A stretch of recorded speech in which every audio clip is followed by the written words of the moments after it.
Okay, Josh? You good? There, ready to go.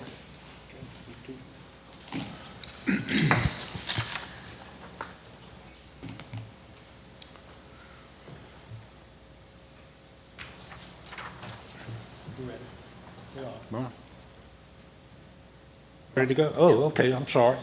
Good evening, everybody. Thank you for being here. I'd like to call this meeting to order. We're staying. Councilman Green will have our invocation, lead us in our pledge of allegiance. Let's pray. Our most gracious Heavenly Father, we thank you for the many blessings that you bestow on us as individuals and as a city. We ask for a special blessing on the two young men we're going to honor tonight for saving the life of one of our senior citizens.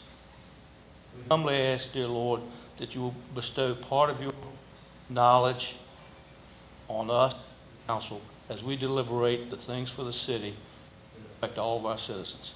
In Jesus' name we pray. Amen. Allegiance to the flag of the United States of America and to the republic for which it stands, one nation, under God, indivisible, with liberty and justice for all. All righty. We have some special presentations to do tonight, and first I'd like to ask Cameron Carr and Jaden Mayhew if they would meet me at this podium right over here.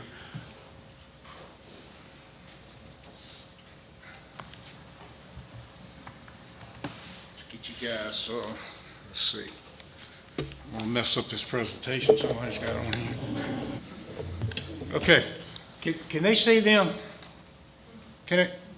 Josh, can you go to the... Can you see both of that these way? guys? Okay. You got them? Okay. All righty. Let me see if I can relate to everyone this story and these two incredible young men. Some weeks ago, you guys were riding your bicycles in the area of Church Road. That part's right. And Mr. Stanfield, who lives on Church Road, had been working in his backyard. And in some of his movements in the backyard, he slipped and he fell, and his head was wedged between, I believe, a boat trailer, tire, and the rocks that were just adjacent to that. Have I got that right? Yes. Okay, thank you. And so these two guys are riding their bicycles, and they hear Mr. Stanfield calling for help. And so they went to where they heard him calling. They in turn went to Jesse and Carol Wood's house, as I understand it, and they called 911, and the ambulance came and got Mr. Stanfield, rushed him to the hospital. The doctors at the hospital indicated that had it not been for these two young men and the acts that they got involved in there, that Mr. Stanfield may not be with us. So these two guys are real heroes. And we've got the city wants to say thank you in a manner that's appropriate for something like this. And so what we're going to do, I'm sorry, I don't know what I hit, something on here anyway. So this is a certificate of appreciation, and this is awarded to Jaden Mayhew in grateful appreciation of your heroic efforts, October the 11th, 2022. Now, let me decide which one is Jaden. You are, okay. Jaden, turn around and hold that. Can you do that? Okay, let's do this next one. This is a certificate of appreciation, and this was awarded to Cameron Carr in grateful appreciation of your heroic efforts, October the 11th, 2022. Cameron, would you hold that for just a minute? And let me just say to both of you that through your actions, you brought a lot of great credit on yourselves, but not only just to you guys, but to the city, to your school, and to the people that live here. You're both heroes, and all this applause that you're going to hear is for you guys, okay? All right.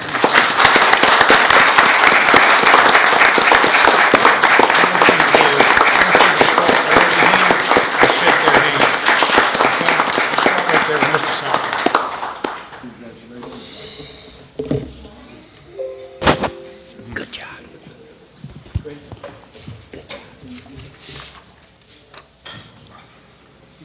Great. Congratulations, thank you.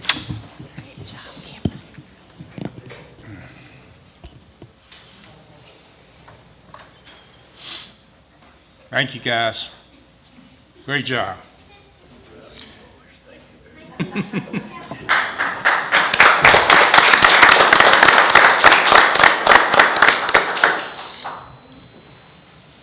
Great job, guys. Miss Charlene, if you would join me here, dear. She's representing the Charles Parish chapter of the National Society of Daughters of the American Revolution. And I think maybe a month ago, you were here with several ladies, and because I was late, they jumped on me out in the hall and gave me a piece of their mind, which I really deserve. Charlotte, we're glad to have you back. And, Thank you. and I'm going to give Glad you, to be back for this one. I'm going to give you an opportunity to speak, and I'd like to read the proclamation. And Kim has so kindly printed this in large print so that I can see it, and I appreciate that. The proclamation reads, whereas the Charles Parish chapter of the National Society of Daughters of the American Revolution, that is NSDAR, got its charter on October the 24th, 1974, and is celebrating its 50th anniversary of working in this community, supporting the reading and the teaching of the documents on which our country was founded. And whereas the Charles Parish chapter of the NSDAR promotes Constitution Week, the reading of the Declaration of Independence and the Bill of Rights, the preservation of historical buildings, papers, and artifacts for future generations of Americans, and the preservation of records of lineage and American patriots who gave their fortunes, their land, and their lives for this country and our freedom. And whereas locally the Charles Parish chapter provides support to veterans, they sponsor a scholarship in our high school as well. Now, therefore, I, Gordon C. Helsel, Jr., Mayor of the City of Picosin, congratulate the Charles Parish chapter of the NSDAR on 50 years of outstanding service to our community, and do hereby proclaim October as the Charles Parish chapter of National Society of the Daughters of the American Revolution month. In witness thereof, I have hereunto set my hand and caused the seal of the City of Picosin, Virginia, to be affixed this 11th day of October, 2022. Charlene, I'm glad we have folks like you in your organization that put our Constitution out there so our kids know what it is. So I want to present that to you. Thank you. Thank you And very I know much. you've got something that you want to say. Yeah. Okay.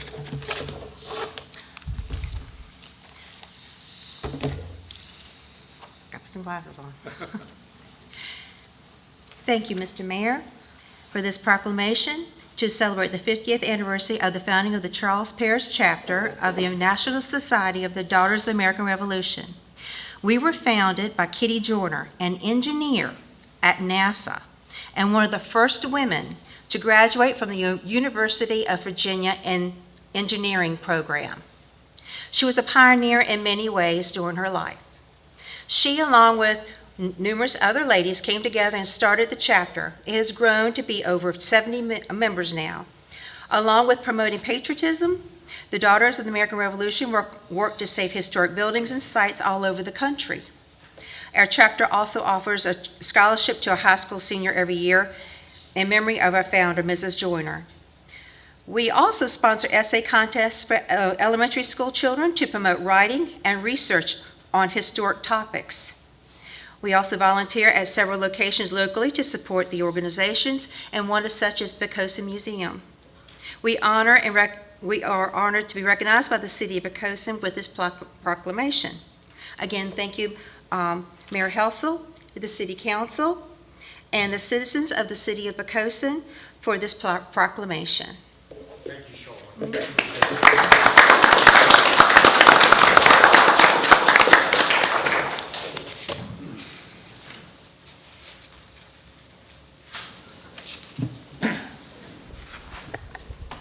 The next item on our agenda is our audience for visitors. Excuse me, we've got someone from Social Services here. Margaret, I believe it is. Dave, Which one comes first? Seafood Festival. Okay. Dave Callis? We're ready, okay.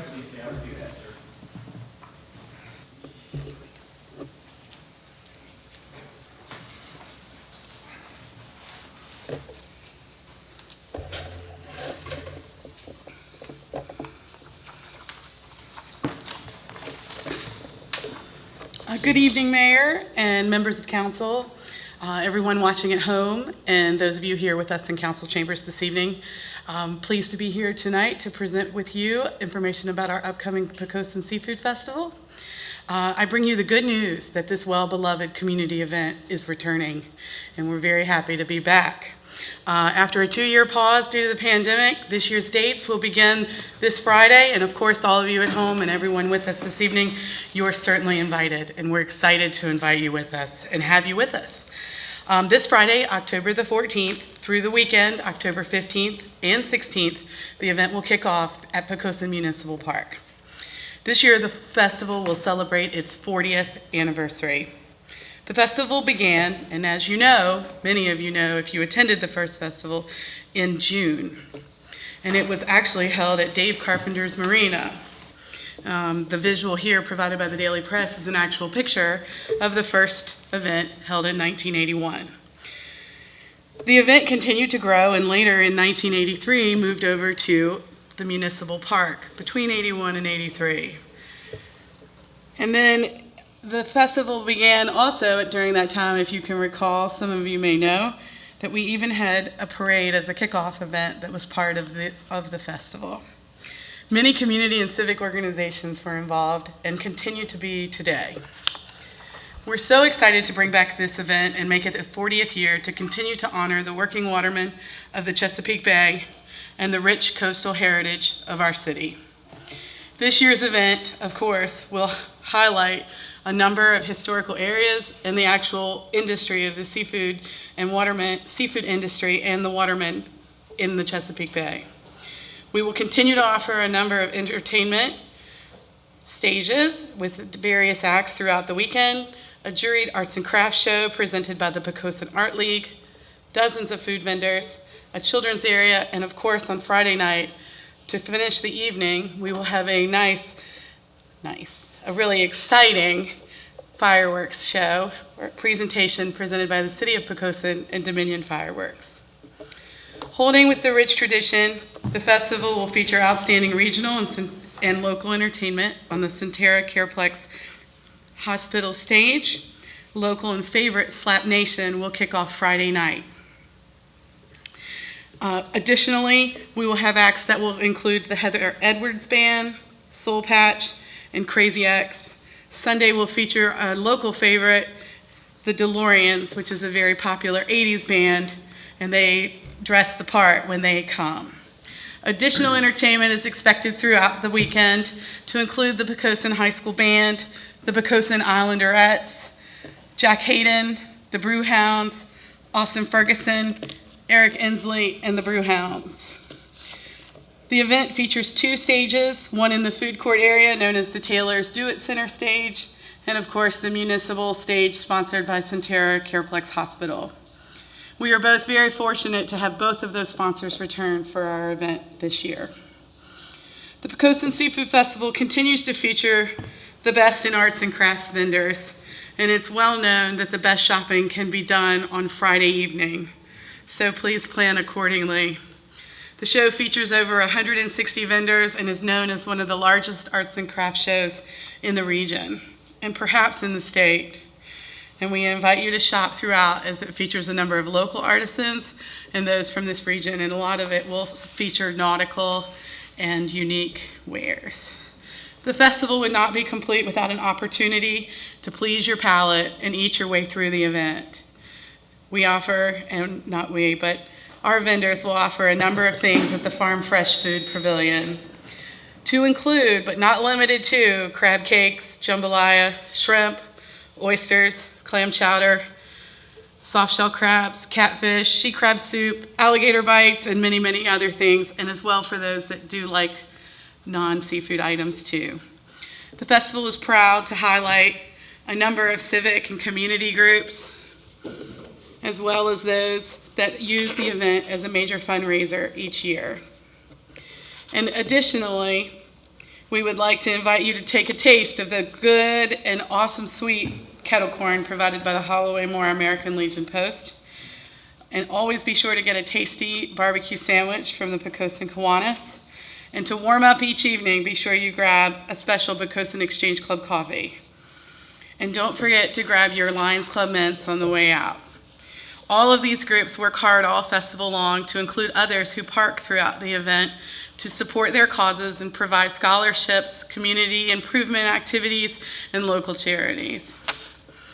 The festival will also feature a variety of entertainment to include rainbow puppets, who will feature on the on the Taylor's Do It Center stage in the food court both Saturday and Sunday morning. The teeny tiny petting zoo will also be available on both the municipal field area on Saturday and Sunday. And a special new addition this year will include the Mad Science Wacky Science Show, also on Saturday and Sunday mornings, just in time for little ones to be there. We have been very fortunate to have many local businesses and corporations to continue to support the festival. We'd like to recognize those sponsors this year, and I would encourage you to also support those businesses as well. For concerts on Municipal Field, if you plan to attend, it's encouraged that you bring either a chair or a blanket, as the entertainment and concerts are free, and it will make your experience a lot more enjoyable. But we also ask you and encourage you to limit no coolers, please, and leave your pets at home. This year, the festival will have a variety of civic and sports groups assisting with our parking areas, and it too will provide them some very needed, much needed fundraising opportunities. It's reminded that parking in all areas is $10 per car, and parking is available at Poquoson High School at 51 Odd Road, while parking for the disabled will be available at 830 Picosin Avenue with your placard and ID to go with it so that we know that you're able to park there. As a reminder, the festival hours will be this weekend coming, October the 14th, from 5 to 10 p.m., Saturday, October 15th, 10 a.m. to 9 p.m., Sunday, October 16th, 12:30 to 6:30. And of course, I would be remiss if I didn't mention the fact that the PicosonSeafoodFestival.com website is a great resource to invite others, check out the upcoming news, and find out the most current information that we have to offer about the event. It should also be noted that we don't just want you to spend the fall with us or enjoy this weekend, but we have a number of upcoming Christmas events and holiday events as well in the city, and we're excited to list a few of those here, to include the memory tree lighting on December 1, the annual Christmas parade on December 2nd, which will follow the path between Wythe Creek Road and Victory Boulevard, and we're currently accepting entries for those at Parks and Recreation now, and you can visit our website to download an application. The annual Christmas tree lighting will be held here at City Hall on December 8th, sponsored by the Picosin Kiwanis Club with the Frosty Festival. And of course, we're all used to shopping at the Picosin Art League Holiday Gallery, which will kick off soon and near the Thanksgiving holiday and through mid-December. There's a number of other events to include house decorating contests and letters to Santa, but the list goes on, and I would encourage everyone at home to keep an eye out for more details on those.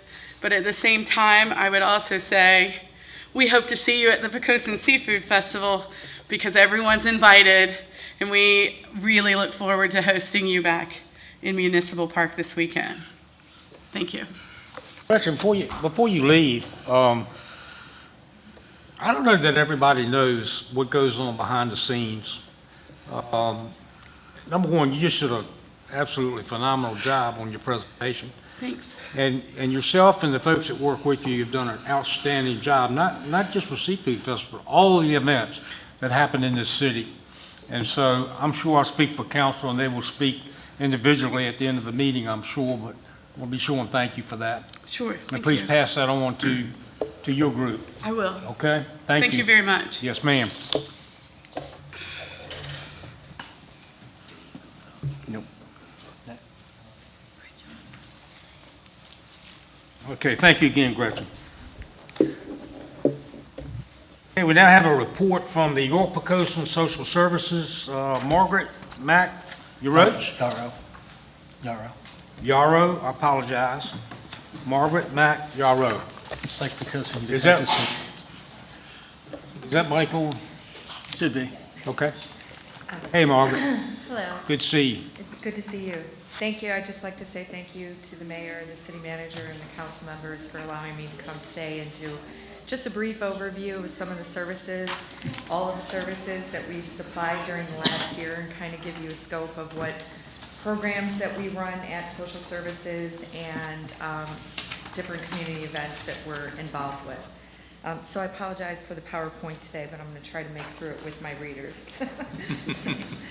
So our story for fiscal year 2022, basically we start with our mission statement. It talks about how we believe that our mission is to assist in the basic needs of our citizens, to promote self-sufficiency, and to protect vulnerable children and adults. The summary of our, well, not to skip our values, when we talk about our customer service, attitude, dependability, teamwork, and communication, that's an area for both localities, York and Poquoson, we take extreme pride in. We happen to be one of the top performers in the state of Virginia. I was fortunate enough to come into this position and have that excellence, but I've also, within just shy of 2 years, been able to see us reach beyond some of those benchmarks, to include having some delegates and some officials from the state come and visit us to look at how it is that we have reorganized and improved some of our performance measures, not that they weren't already at the top. So the summary of our impact for fiscal year 2022, as a function of administrating a total of 17 different programs, we were able to serve 13,596 individuals who received direct support from YPDSS across the county of York and the city of Poquoson. How does that break down? 258 individuals assisted through our employment services and child care programs. 4,116 citizens had requests for assistance received and processed for benefits. 617 individuals assisted through our service intake program. 1,073 child protective and adult protective services calls were not just answered, but they were managed by our services staff and went to ongoing case management. We have Adult Protective Services, which receives and investigates reports of abuse, neglect, and exploitation of adults 60 years of age or older, and incapacitated adults 18 or older. Some of those protective services are needed and accepted by the individual and an APS worker. We can arrange for a wide variety of health, housing, social, and legal services to stop the mistreatment or to prevent further mistreatment of individuals that are needing our care. In fiscal year 2022, our agency responded to a total of 302 APS calls.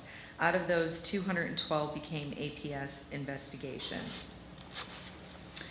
The agency is also mandated to monitor adult guardianship cases and had 158 cases this past fiscal year. In addition to ongoing cases, the agency received 283 requests for adult services during the fiscal year, and 256 were in York County and 27 in Picosin. Services that may be offered under adult services can include home-based care, transportation, adult day services, adult foster care, nutrition services, and also legal intervention if deemed necessary. One thing I would like to add to that is that we're working on some individual programs for York and Poquoson that are currently at the ground being kicked off. One of them for the Adult Services Unit is looking for companion care through a volunteer-friendly visitors program, and that's in partnership with the Peninsula program, which our Adult Protective Services Supervisor actually initiated, developed, and ran. And it's a service that's much needed, not just for our citizens, but also to alleviate some of the calls that law enforcement might receive, or social services, where we can actually have a robust volunteer program that can come in and assist these individuals with their need and have some companionship at the same time. Another thing I'd like to talk about that most citizens may or may not be aware of is there is the Elderly Simplified Application Program. It's called Esap. It's part of SNAP, which is our Supplemental Nutrition Assistant Program, and it helps families to buy food. This program was launched in Virginia on March 1st, 2022, and it focuses on persons who are 60 years of age or older. Some of those requirements are that the members obviously have to meet the age requirement, and if the benefited individual lives with others who are not applying with them, they are required to buy and eat food separately from anyone else. And also no household member may be working. How many members have we served so far with the new launch of this since March 1st? Already 148 households. To tie into what I was discussing about earlier in Adult Protective Services, as well as our Adult Services Unit, we are very proud of the fact that we are part of, and like I said, our Adult Services Supervisor, who was promoted within this last year, was actually the creator and the developer of the Peninsula Elder Abuse Forensic Center. And it is a specialized multidisciplinary team on the Peninsula that includes a physician, adult protective services staff, law enforcement officials, Commonwealth attorneys, mental health professionals, psychologists, victim witnesses, protection staff, and other agencies in elder abuse field. The center serves each locality on the peninsula: Newport News, Hampton, York, Picosin, Williamsburg, James City County, Gloucester, and Isle of Wight. The mission of the center is to discuss complex cases of physical abuse, sexual abuse, neglect, and self-neglect, and work as a collaborative team to plan and execute concrete action steps in order to alleviate the abuse of neglect. The Peninsula Elder Abuse Forensic Center, the PEAFC, was awarded a 3-year grant in the amount of $299,000 from the Department of Justice, Office of Victims of Crime, to provide trauma-informed services to other adult victims of financial exploitation.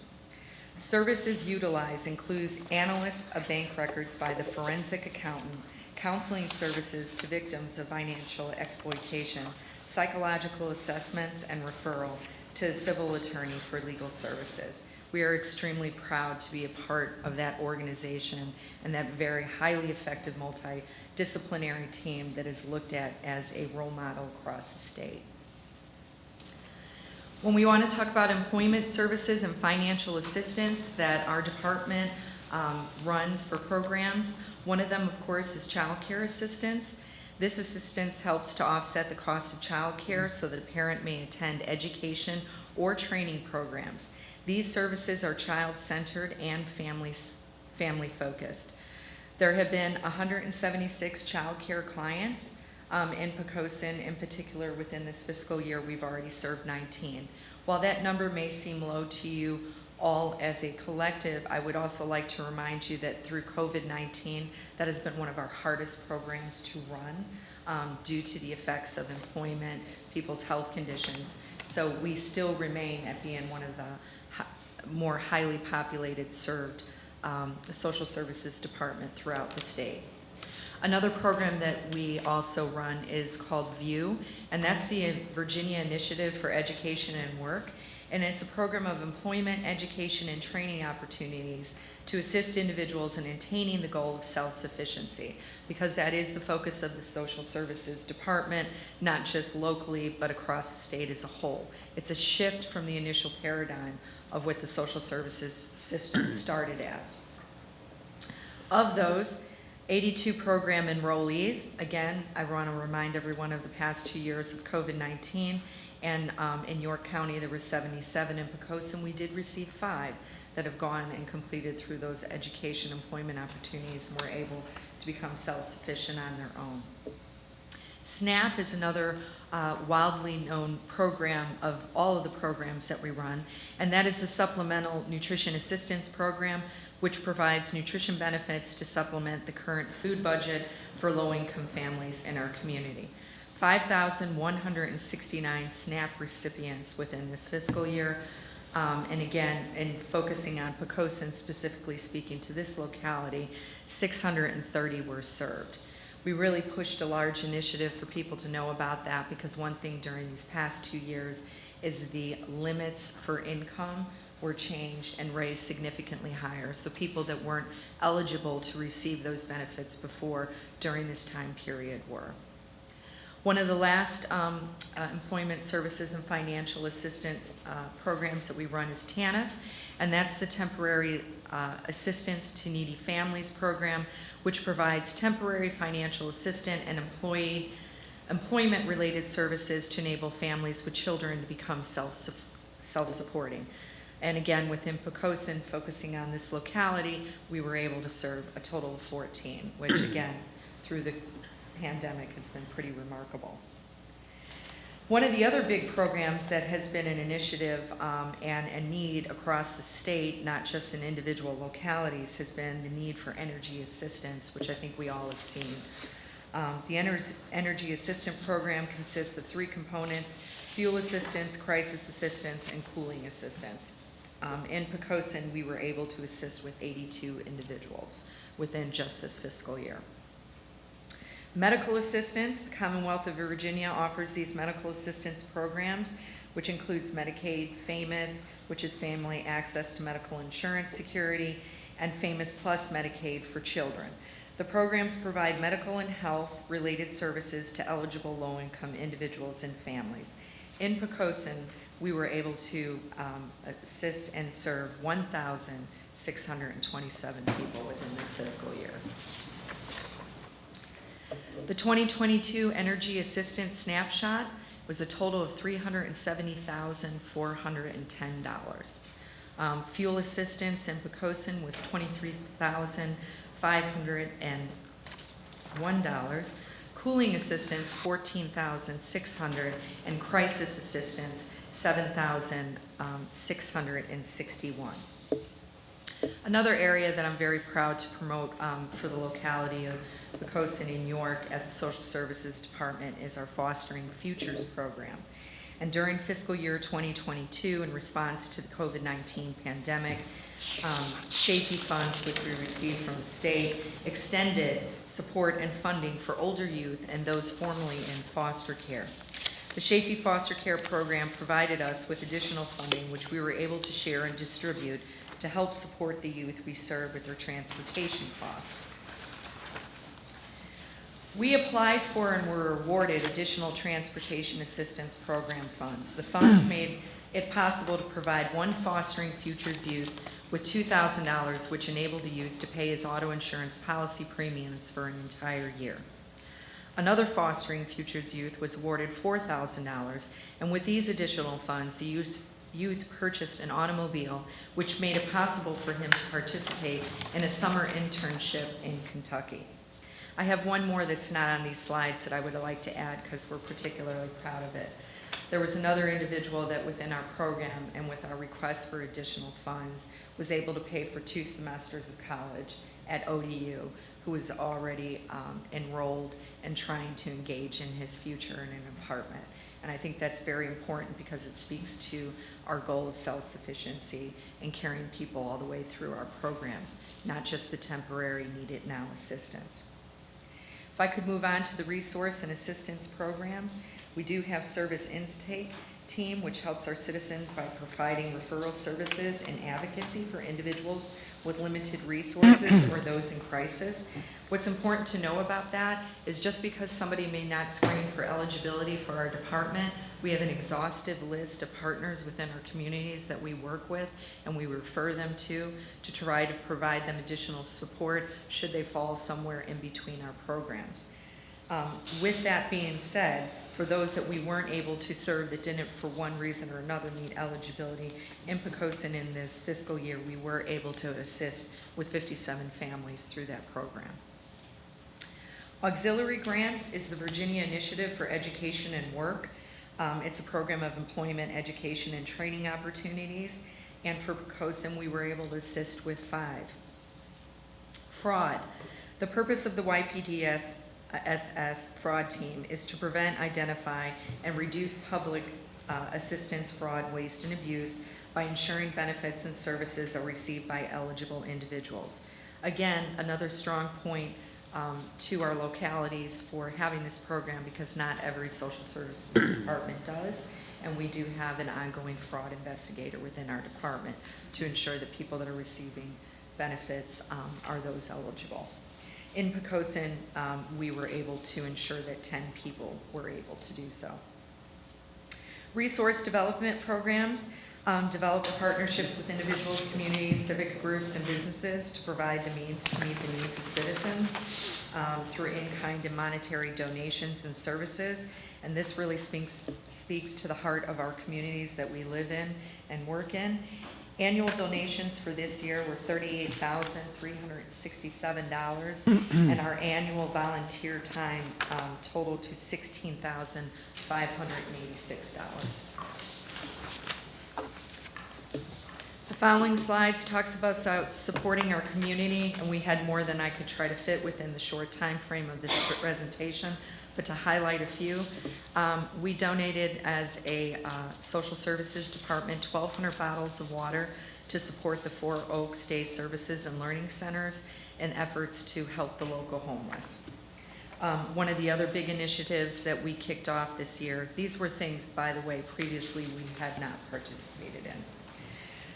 We did participate in helping and supporting and having tables set out with Safety Town, because we believe in getting in there first to develop those relationships with the children at a young age. Often at the time that we get involved or called in, we're looked at much like law enforcement, so it helps if they can meet that face-to-face at a younger age to realize that we're a friend in kind, help and support. Then to just speed it up, Children's Services Act, for those of you that I'm sure are very familiar, establishes a state pool of funds to support services for at-risk or distressed youth and their families. And Poquoson, 7 individuals were able to be served through that separate pool of funding.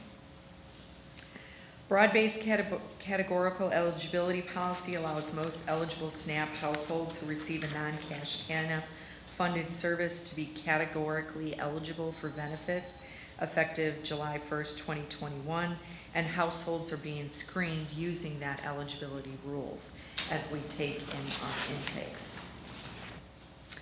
Other slides that I have for you today is basically to discuss some of our budget breakdown, which is pretty healthy that we have, and for our federal and state, we do receive quite a bit of reimbursement with minimal in comparison local contribution. And that is a presentation I have for you today. Wow, that was quite a presentation. Thank you so much for that, Margaret. Any questions of Margaret? If not, thank you so much for what you and your staff does, and thank you for being here tonight. This is great. Thank you so much. Really appreciate it. Yes, ma'am. Thank you. All right, let's move on to our audience for visitors. Anyone in our audience like to address council on any issue? If not, we'll move on to approval of our minutes, regular session, September 12th, 2022. Mayor, I move that we approve the minutes of the regular session of September 12th. Second. All right, motion made second, we adopt the minutes. Any concerns, comments? If not, Ms. Kim? Councilman Southall? Aye. Vice Mayor Freeman? Aye. Councilman Hucks? Aye. Councilman Green? Aye. Councilman Fye? Aye. Councilwoman Andrews? Aye. Mayor Hessel? Aye. Mr. Mayor, the motion carried by a vote of 7-0. Thanks, Kim. Item F on our agenda is new business. It's an ordinance making additional appropriations for fiscal year 2023 for general fund and FY 2022 carryover funds for various departments. And there she is. Ms. Tanya. Good evening. Good evening. Mayor, Vice Mayor, council members, thank you for allowing me to present on behalf of Robin Bellamy. She's our acting finance director. She was so kind to come back and assist us during this transition period. But tonight we have in front of you an ordinance to reappropriate funds as we close out the year. We're looking at a total of $117,124. They consist of various things. First is the police department carryovers for state asset forfeiture program, National Night Out program, the recruitment and retention program. That was a grant that the police department received some time ago, hopefully to recruit additional police officers to our city. So total for that is $19,161. I also left off community engagement, my apologies. So those funds will be reappropriated back to the police department so they can use those appropriately. Addition, the fire department had carryover funds for State for Life program, as well as the EMS fire program for $43,553. So again, both those programs are great grant supported. Those funds will go back to the fire department so they can use those appropriately as well. The city had unspent money on streetlights. If you remember some years back, you appropriated money to finance department and to work with community development to update our streetlights. We continue with that process. Currently, we have $10,636 available. That money will go back to, again, updating streetlights as we go throughout the city. The Parks and Rec events, we had state funds that'll go to the Seafood Festival of $1,745. Those funds were actually received in '22, and we're asking for those to be reappropriated so we can welcome back yet again our citizens and our communities to our city and enjoy the Seafood Festival. We also have $18,445 that we need to reappropriate to our community center. Due to the pandemic, trying to get supplies and contractors out there to complete the task on time was a challenge in itself. So this money will be provided back to Parks so we can get that center looking well. Finally, we have library donations of $15,744 that'll be appropriated back to libraries to continue their operations as they've done. I think I've hit them all. Oh, I skipped one. Additionally, we have additional revenue for this year for '23 of $5,304. The fire department received an additional allocation of $3,991 for the fire programs. And then the police department received $625 in donations for crime prevention. The library also received an additional $688 in donations to use for the library as well. So the ordinance is in front of you. If you have any questions, I'm here. Any questions of Tanya? If not, well done. Oh, thank you. Well done. Okay, well, here's an ordinance. We have a motion? Mr. Mayor, I move that we adopt an ordinance making additional appropriations for fiscal year 2023 in the general fund as outlined. Okay. Second. All right, we have a motion made and seconded that we adopt that ordinance. Any concerns or comments, questions? If not, Ms. Kim? Vice Mayor Freeman. Aye. Councilwoman Andrews. Aye. Councilman Southall. Aye. Councilman Five. Thank you, Robin, and aye. Councilman Hucks. Aye. Councilman Green. Aye. Mayor Hessel. Aye. Mr. Mayor, the motion carried by a vote of 7-0. Okay, thank you, Kim. Last item under new business, a resolution making an appointment to the Library Advisory Board. Someone have a name? Mayor, I move Sir. that we adopt a resolution making an appointment to the Library Advisory Board with the name of Krista Forrest from the Eastern Precinct inserted, and her term will expire January 31st, 2020. Okay. Second. All right, we have a motion made and seconded. We adopt the resolution with Krista Forrest's name inserted. Any comments, concerns, any questions? If not, Ms. Kim? Councilman Green. Aye. Councilman Hucks. Aye. Councilman Five. Aye. Councilman Southall. Aye. Councilwoman Andrews. Aye. Vice Mayor Freeman. Aye. Mayor Hessel. Aye. Mr. Mayor, the motion carried by a vote of 7-0. Okay, thank you, Kim. Comments of City Manager, Randy? Thank you, Mr. Mayor. Just a couple of things, and they are related. You mentioned it earlier when Gretchen was finished, but I just want to sort of highlight, you said sort of the behind-the-scenes stuff. There are dozens and dozens of city employees that work to get the Seafood Festival ready, planned, ready, and implemented and cleaned up as well. And assisted in that is literally hundreds of community volunteers. Thanks to all of those people, as we get closer, the activities ramp up, and in our case this year, we also had a potential major storm that was hitting the same people that were doing a great deal of the preparatory activities for the Seafood Festival. We're also the same people doing storm preps and all the way through, even to the point of actually being able to conduct our convenience site and household hazardous waste collection during the break between the first part of the 2-day storm and the following 3 days. They're the same people that are out there both prepping the festival grounds, but also helping citizens with trash service and debris service as well. And there are not a lot of them, so a lot is asked this week, and our thanks go out to them. And that's all I have, sir. Okay. Keith, can we start with you? Sounds good. Two things. Kudos to Picosin City Public Schools. I think most of us attended the 28 September primary or middle school open house. If you didn't get to, it was a lot of fun to go. Nice to walk through a new building, at least has that new car smell to it. And I'm sure the students all appreciate it. I know Parks and Rec is looking forward to the gym being back online whenever that's possible to get their programs there. And the second thing, on the 7th of October, I visited the high school to observe the traffic loop that was installed or put in over the summer. I'll have to admit that I was skeptical at first, but having gone down there and talked with the senior resource officer and the principal, things moved incredibly smoothly. I think the biggest thing they did, being teachers that they are, they were able to educate the parents that were dropping off students that they don't need to drop them off one at a time. They can actually stop 4 or 5 cars at a time and have their students get out. Matter of fact, most of the students were jumping out like, let me out of the car type thing. And it just went really smoothly. I didn't see any backup on Odd Road at any time during the morning's traffic. Hey, thank you, buddy. Just one thing, Mr. Mayor, I'm Yes, just sir. so grateful for the wonderful staff that we have in this city. I tell you, they are the best in the world. And Amen. They do a wonderful job. Amen. David? Thank you, Gordon. I'd like to call attention to the city's brand-new Poquoson is the place sign located at the intersection of Victory and With Creek, decorated in fall decor. And it's obvious the city staff took a lot of personal interest and went out of their way in the creation of that sign, which is very nice in lieu of the Seafood Festival coming up this weekend. So thanks to Poquoson City staff for their efforts in that regard. Also, since I've been able to retire from my last job, I was fortunate enough to be hired by Poquoson City Public Schools as a brand new bus driver.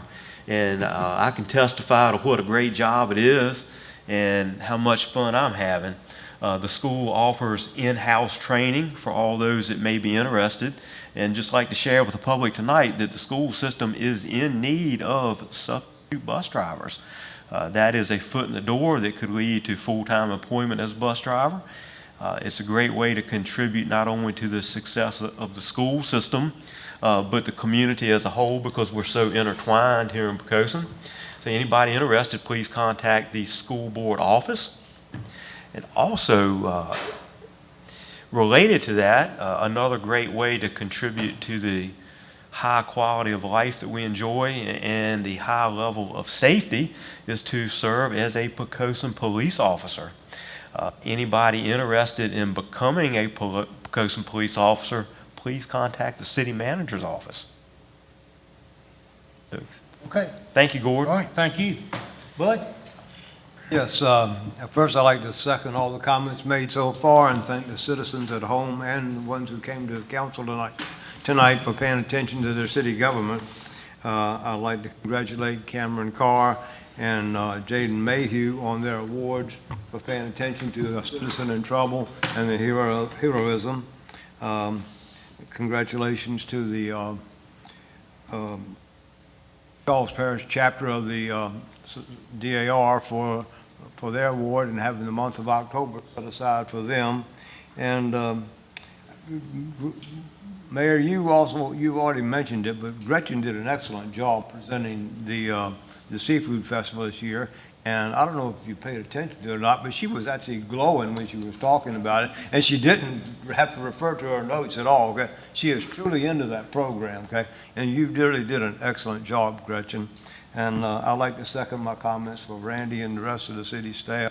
They continue to do an excellent job. And as Randy pointed out, the people working for getting ready for the Seafood Festival are the same people cleaning up debris from the storm and so forth. And typical of our city, we don't have many employees, but the ones we have are excellent, and they do their job and those assigned, okay?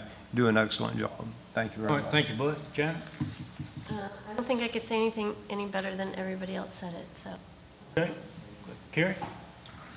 I'm looking forward to the Seafood Festival also, and in kind of going along with what has already been said, I was at the Virginia Municipal League meeting, which is people from all over the state, council, vice mayor, mayor, people.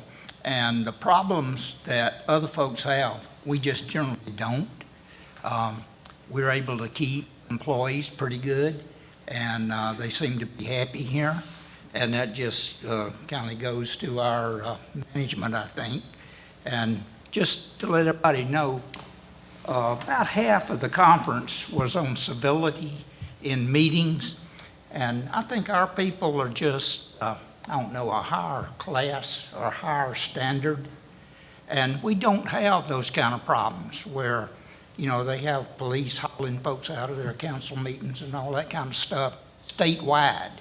And I think our citizenry is just, you know, well above that kind of actions. And it just makes it good to be on this council with those kind of people in our state. All right. Very blessed to live in this community. Let me just acknowledge the folks, David alluded to the sign and the decorations around the sign. These are the folks that, and again, you know, all of our staff has participated in making that just a focal point. I mean, it's gorgeous.